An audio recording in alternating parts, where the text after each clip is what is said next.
American actor James Caan has passed away at the age of 82. His family putting out a statement on Twitter saying the actor died yesterday and that they appreciate the outpouring of love and heartfelt condolences during this difficult time. Caan, most known for his role in The Godfather, for which he was nominated for an Oscar and Golden Globe for Best Supporting Actor. More recently, he also starred in Elf alongside Will Ferrell. Let's bring in film critic Richard Crouse. So, Richard, Elf and The Godfather, but there was so much more to James Caan than just those two films. Tell us more there about certainly his legacy. was.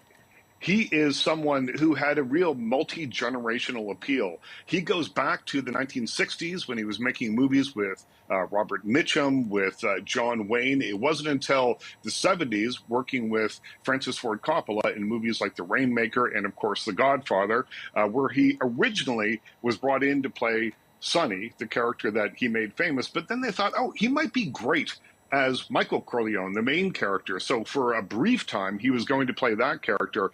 Then they found Al Pacino and then brought him back and put him back as Sonny Corleone. And of course, he was nominated for an Academy Award for that performance.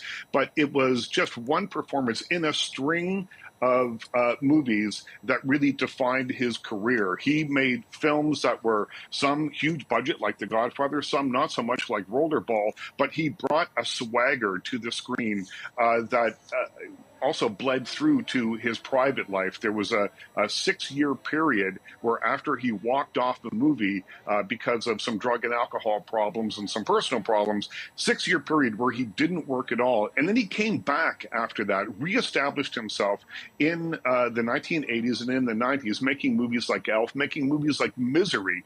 Imagine a movie like Misery where you spend most of your time in bed covered up with blankets, and you still can't take your eyes off this actor. And we're seeing it here on the screen here.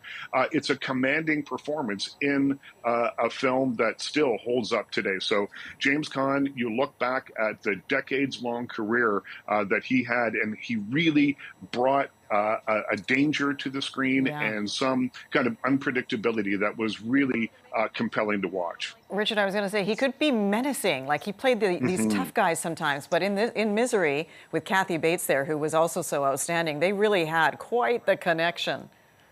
Well, when he came back from this self-imposed and I guess probably industry-imposed sabbatical, the roles that he took on were a little different. Before that, we had seen him in films like The Gambler and Thief, where he played these edgy characters.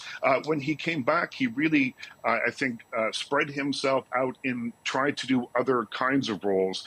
Still had that same commanding screen presence that he always had, but they showed what else he could do. And in Elf, I mean, can you imagine James Caan, Sonny Corleone, being in a movie that was basically, you know, a Christmas movie aimed at kids, starring Will Ferrell? That was not on, you know, my radar. And when it happened, I interviewed him for that movie when that film came out. And it was kind of remarkable. As I sat down in front of him, he's sitting in front of a Christmas backdrop. So it all seems very pleasant. But then all I could see was Sonny Corleone. And I was like, I don't know. He's intimidating in person as well. So James Caan, just an incredible career. You know, he was almost more famous for some of the movies that he didn't make. He turned down One Flew Over the Cuckoo's Nest, Apocalypse Now, Kramer versus Kramer. But that shows you what an A-list star he was during that period of time when all those movies would have gone to his desk first. Wow. I wish we had more time, but really appreciate yours and bringing us up to date on the legendary James Caan. Richard, thank you. Oh, thank you for having me.